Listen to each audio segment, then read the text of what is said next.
Hey, welcome, all my right thinkers. Thanks for tuning in to check out your boy, P Fong. Thinking right out here in my lab, in my book, doing what I do for you. Got something nice for you today. We're going to learn some techniques, some philosophies, 6 in total. So let's go. Rightism, 25 rules to live by. Storytelling, story with a message. There's a message in the story for life. I give life lessons. You tune in to receive them. I appreciate you. We got a good thing going. Let's do what we do.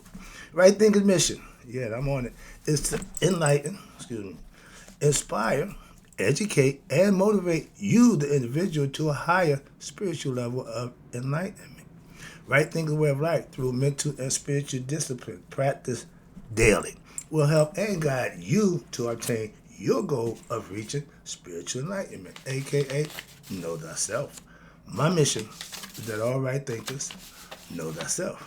If you're a right thinker, your goal is to know thyself. You see where we're going with this? Let's get there together. So I ask the question, do you know you?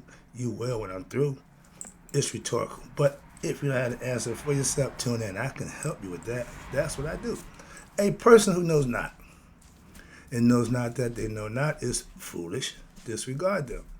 A person who knows not and knows that they know not is simple. You can teach them. That's why I do what I do for you. I appreciate you too. Stay tuned. I got more for you. A person who knows not and believe and think that they know is dangerous. Avoid them. I do. A person who knows and knows not that they know is spiritually asleep. I can awaken them. I'm the spiritual alarm clock here to wake you up with knowledge of self. That's what I do for you. A person who knows and knows that they know is wise. Follow them. All these persons reside in you. Right thinkers, know thyself, and always to Maya, be true.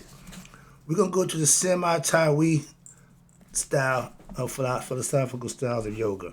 Okay, I gave the 5 breakdown. I'm going to give it to you again. So it started with right thinkers. Let's talk about Sema Tawi of wisdom. One of my favorites. Okay. Now, one discipline of yoga requires special mention here, and that's what we're talking about. It's called wisdom. Yoga of wisdom, and in the temple of Aset, which is her calling card, wisdom, in ancient Egypt, the discipline of the yoga of wisdom is imparted in 3 stages. Let's go over them right quick. Listening. Number 1, listening. Ancient times, before we had letters, writing, we had speech. So we talked. So you had to listen to hear to get the lesson. All right? Let's start writing the hieroglyphics. Let's start coming to fact. But the first communication style was listening to your teacher. Listen to the wisdom teachings of the nature of reality, aka creation. I always start with the creation story for a reason, to give you an understanding on the foundation of where it started. Okay, it's like going to the movie and don't get in the beginning and you in the middle, you don't know what the hell going on. Okay, so always start in the beginning. That's teaching. And the wisdom teachings of nature, aka creation, and the nature of the self, which is you. My whole goal is to get you to know you. Simple. It's things you can do to make that happen. That's what I'm doing, and I do it for you. Let's go. Second one is listening is cool. Reflecting on what you heard. A lot of times we hear and it go out the other ear. It don't stay in, and we can reflect on it or check it out. Sometimes when we don't want to hear something somebody's saying, we just tune it out and just let it go in one and out the other. But if you're a student, listening and reflecting to what you're hearing is important. So reflecting on what? On those teachings, and you incorporate them where? In your daily life. Ding, ding, ding, ding. Right there. Whatever I teach you, you need to incorporate it in your daily life. Simple. Next one, the best one, meditation. I've heard people say, well, I don't know how to meditate. I get that lesson years ago. I'm not doing that. But sit quiet, put yourself in a decent state of mind, and see what God got to say to you. What you mean? That's when God talks to you, not just in your dreams, but when you're meditating, you are getting information from your higher self. That's the concept of meditation. And you're meditating on what? on the meanings and the purpose and the reason of what? The teachings that you're learning. You put it to use. I said, y'all know, okay, was and is recognized as what? The goddess of what? Wisdom. Intuitive knowledge. Knowledge from within. The knowledge you get from her, you don't get from the book. I have intuitive knowledge of information I didn't read, learn about, but it's there. That's what Aset represents. Okay, of your personality. And her temple strongly emphasized and espoused the philosophy of what? Of the wisdom teachings in order for you to achieve a higher spiritual consciousness. That's the goal of my philosophy, to get you to become conscious of what? Yourself. But I know me, no, okay, your higher self. Knowing me means you just identifying with your ego self. That's fine. That's a start. That ain't the end all be all. So the idea is to know thyself, your higher self, your true self. See where I'm going with this? And it is very important to take note here that what? That the teachings which was practiced in ancient Egypt temples of Aset started with listening, then you go to reflecting upon what you heard, and then you meditate upon the teachings that you just learned. And it is the same process, that same process that we started in ancient Egypt over 7,000 years ago is what? Is still being used in the Vedanta Jnana Yoga of India today. If it's good, it ain't got to change. If you're good, you ain't got to change. If you're not as good as you want to be or the best you think you are, then you might want to change for the better. But if you're bad, you need to change. Simple. Okay. So the yoga of wisdom, that's what we're talking about right now. And it is a form of yoga, but it's based on what? True insight into the nature of the world, existence, and the transcendental self, meaning God. Self, thereby transforming one's consciousness, the way you think, transforming through what? Spiritual development and gaining of what? Wisdom, faculties. You starting to learn, you're starting to put what you're learning into use, and you're starting to make a change, a noticeable change. Thus, we have here what we call a correlation between ancient Egypt that matches exactly in its basic factor respects to Vedanta in India. If you're doing something good, other people will mimic it. Or they say the highest form of flattery is what? Imitation. Everybody emulates Egyptian philosophical concepts one way or another. That's my point. Moving on. Now we got they call the threefold process. Yes, it's a process and it's meticulous. If done right, it works like a charm. Trust me. According to the teachings of our ancient temples of Aset, the yoga of wisdom philosophy entails a process of 3 steps. We're going to break it down again for you. It says, the disciplines and the wisdom of ancient Egypt. See right there, that's the bracket. Each one of them has the philosophy that you have to master and understand and get knowledge of. So let's talk about it. The threefold wisdom, discipline of wisdom of our ancient Egyptians. First rule, discipline. Listen to the wisdom teachings of the teacher, preceptor, guru, sage, whatever. But listen. And then you what? Get understanding from listening. And after you listen, now you heard it, reflect on it. Give it some thought. They call it M-A-U-I. Ponder. Think about it. Run it around in your mind a little bit. Like you take a good taste of something, you swish it around. You can get the essence of what you're learning mentally. So next thing you are reflecting. That's called reflecting. When you're holding something to a thought, thinking about it, comparing it, how you're analyzing it, that's reflecting. And you reflect on those teachings and you incorporate them and practice them what? In your daily life. That's to find out if what you're being told or what you're learning really works. You find out by putting it to use. Simple. If I give you instructions to do 100 push-ups a day in 30 days, you'll see progress. If you did 100 push-ups every day for 30 days, you will see the difference in yourself. So now it ain't what I said, it's what you did. I just give the information, you put the work in, and the results is all yours. Last one, meditating. That's a very important phase of your life that you should put in your daily life. Why? If you pray every day, you should meditate. That's the combination. If you're going to pray, you should meditate. Why? Praying, you're talking to God. Meditating, God's talking to you. How about that? Well, but God, again, I'm not here to debate and argue. I'm here to teach. That's what I'm doing. Pay attention and do what I ask you to do, and then you can ask all the questions you want after that. Moving on. Meditating is the meaning of all understanding. Put it to the real test. Okay? Think about it deeply. Okay? And then you implement it daily. Now, this here picture, I used to see this, I used to freak out. Okay. You see that right there? That's you, Haru, breastfeeding from his mother. And you see he's the height of the breast. So it's a metaphor, a philosophical concept of being initiated. Okay? She's initiating him into knowledge of self, perfectly, conceptually. So it said the temple of Aset is for general discipline.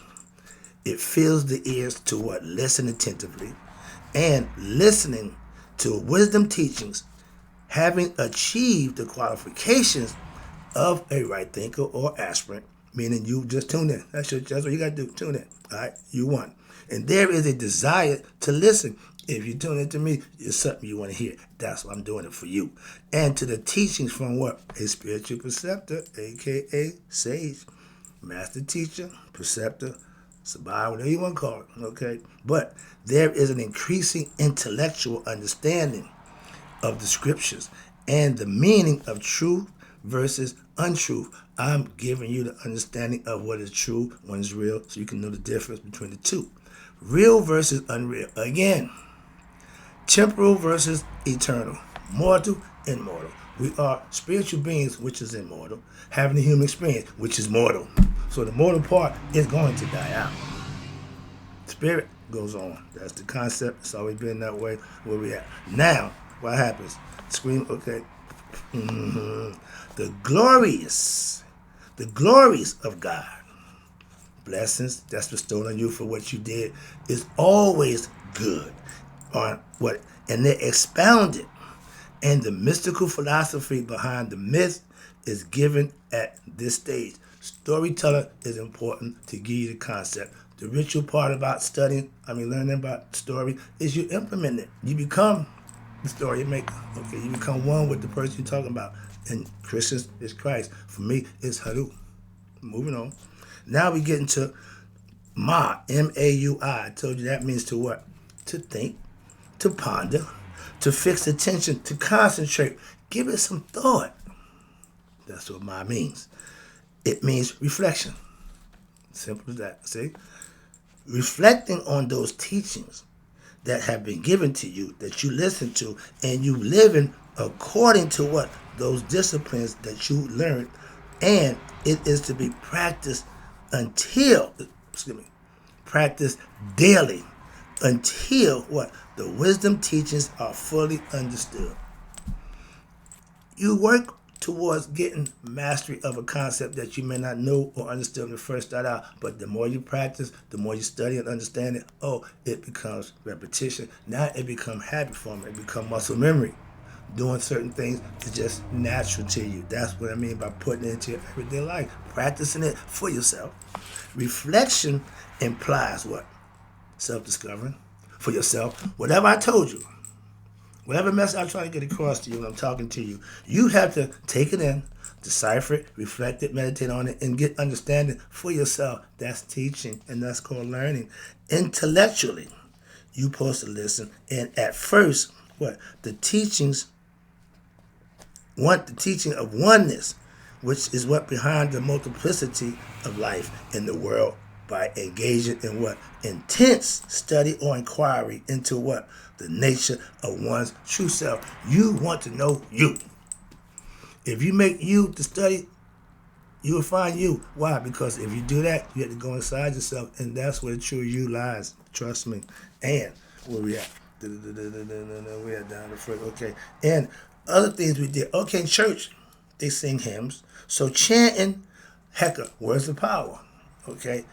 And divine singing. Again, hymns, praying, showing worship and respect to God are also used in your daily practice. I respect God. I pray to God and meditate with Him every day. I'm never without God. I want you to become God conscious. Why? He ain't leaving you. Why you got to not think about Him? I always do. Moving on. We think about everything else that we think is important to us. Our children, our parents, our relatives. God come before all of them. Put Him first. Simple as that. Moving on. That's just a philosophical concept. I'm not a preacher. So understand that. Meditation is the word in Egypt is said uaa, U-A-A, meditation. And meditation in the wisdom yoga is the final process of what reflecting that will lead to a state of which the mind is constantly introspective. I keep God on my mind. I keep my mind on God. That's what that's telling you to do. So it means expansion of one's consciousness and culminating in what? In revelation of an identification with what? The absolute, aka your higher self, God. In India, they don't get all caught up by God. Why? They all have a perfect understanding by God. And they don't get caught up trying to prove they know God or that nonsense. I'm this, I'm that. No, just act accordingly. They got a thing called the Kumbala. Starting this month. Matter of fact, it's a 48-day festival of nothing but holy, spiritual, righteous gatherings for God. Whatever denomination you is, come on, why? We all doing the same thing. And it's a beautiful thing, and there's no violence, there's no problems, there's nobody getting run over by trucks, there's nobody shooting nobody. Well, we can't do that here. Moving on. It's places who respect the spiritual concept to a point where they will show it, not talk about it. We on the West, all you want to do is talk about how good God is, how good we are, how it is best, and all that nonsense. How you living? Are you living right? That's all God care about. If you live in my yacht, you pass. Other than that, come back. Moving over. Let's go. Moving on, excuse me. And make note that it is important to note here that the same teachings which was practiced in ancient Egypt, the phrase or the concept, listen to reflecting upon and meditating upon the teachings. And guess what? It is still the same process used in the India Vedanta yoga philosophy in India to this very day. Again, if it's good and it works, it shouldn't go nowhere. It ain't got to change. It is what it is. And I'm going to give you one more little quick lesson. This is going to be the Sema Tawi about right action. My favorite concept, my favorite philosophy. Why? Because that's what I live by. Righteous action. Doing something for somebody else and not wanting in return for the person you did it for. It's called a selfless act. We call it right action. Okay? My favorite. Sema Tawi, a right action. You hear me use the word Iri. Okay? You see me sporting the I. The I represents God. Iri is the action that you're going to do to get God's attention. And He sees all. So He sees the heart. So if you're dealing from the heart, He'll know. And if you're not, guess what? He'll know that too. So you can't get around Him. So understand that. Let's talk about it right quick. Iri means your action, your deeds. That's what you're going to be judged by. That's what He sees. That's the concept. I'm trying to break it down for you so you can understand it. But let's talk about Iri. It means action, to do something, things done.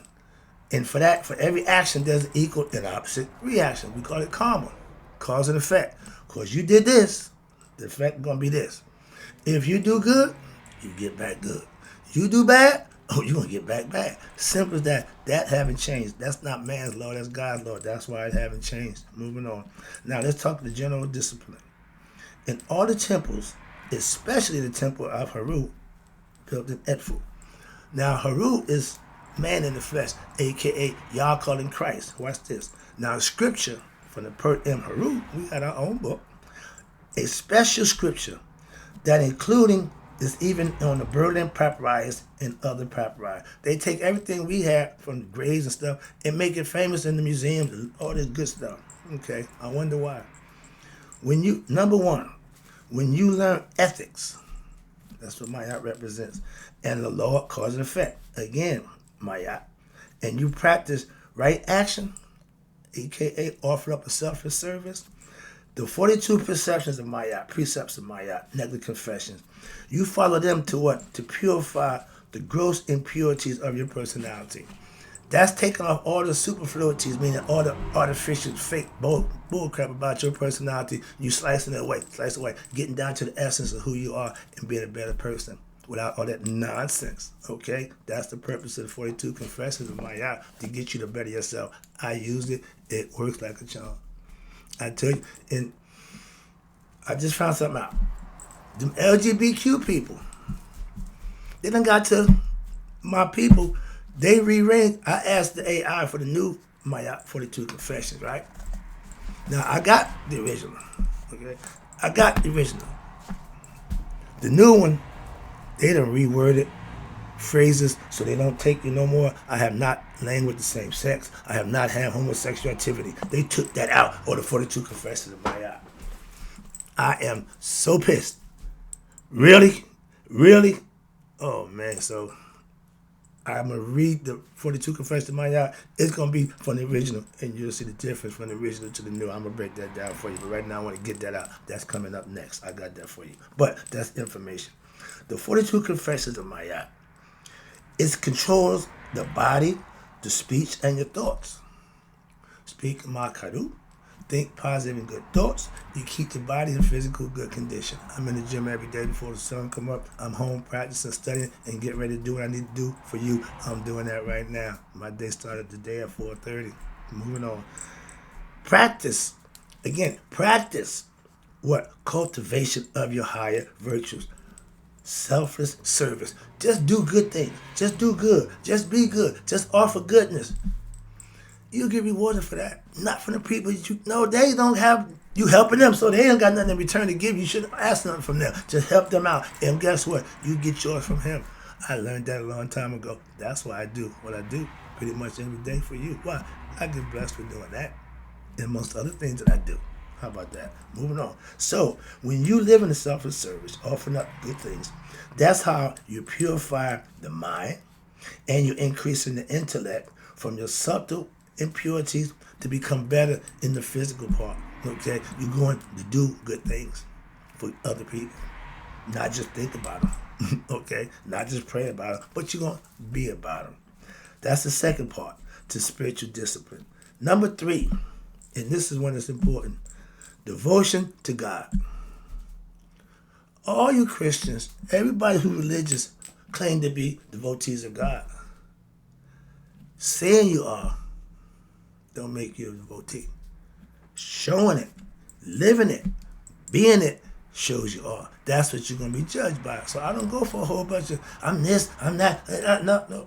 I can observe and see how you live. I can tell you what you are from how you live. How about that? I don't need you to tell me. I'll tell you, and you can observe me, and you can rebuttal the same thing from me. How about that? Moving on.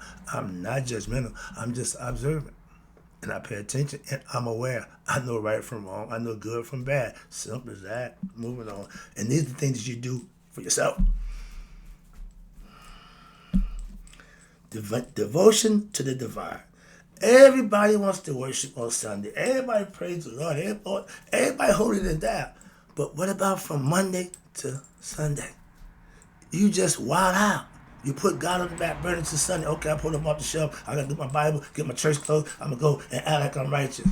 If you ain't living right, you just wasting your damn time. And a lot of y'all doing just that because you ain't living right. That ain't the problem for me. It's the problem for you. I'm just making that point to show you that you need to check you first. Moving on. And a lot of us don't do that. We always can see what somebody else doing that ain't doing. Start with the mirror. Start with that guy or female in the mirror. I see the clock. Let me wrap it up. I'm taking it home. Backstretch. Last and final one for this discipline is meditation. In every Sema Tawi philosophy, meditation is going to be on the agenda. Moving on. Sema means uniting with God. Okay? Tawi is right here on earth. Moving on. Meditation. See oneself, this is my favorite, as who? Maya. That means keep the balance in your life all the time. Be conscious. Again, Mayat's the goddess. Keep God on my mind all the time. That's Mayat. I practice, live it, and love it. And in essence, united with what? Your cosmic order, which is the transcendental supreme self. We know that God put Mayat to what? Control everything. Order. So you think about her, you keep God on your mind. She's the goddess from God. It's all good. Now, in ancient times, the highest offering you could have was offering up a little statue symbolizing ultimate act of righteousness in the temple. Study 2, you have a little thing with Mayat right there. See that right there? They had little figurines, and when you offering up Mayat, okay, that's the most highest award or reward you could be given. Why? Because that's the ultimate in what? Righteous living in the flesh. Mayat gives you balance all through your life, all through every aspect of your life. So you can always use her philosophy no matter what. I do. You can too. Hope you enjoyed the lesson. I got some more for you. That's just the first 2. I got some more for you. But again, in closing, may you all live to be 100. Me, 100 miles a day. So I know that my right thinkers have passed away. I got more for you. I'll be right back.